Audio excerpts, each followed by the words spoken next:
আজ 21 এপ্রিল আমার সারা মামুনির জন্মদিন ছিল, কিন্তু আজ যেহেতু ওয়ার্কিং ডে এবং সারার স্কুল এক্সাম চলছে, তাই তেমন কোনো প্ল্যান ছিল না।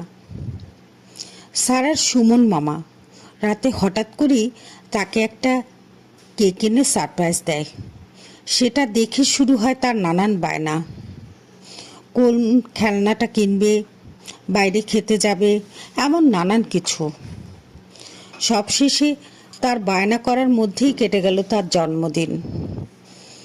আমার ছোট্ট মাটা কত বড় হয়ে যাচ্ছে। আজকে তার পছন্দের খাবারই সে নিজেই অর্ডার করেছে।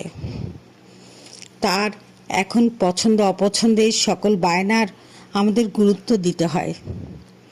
সবশেষে বলবো, ভালো থেকো মা, ভালো মানুষ হও, অনেক বড় হও।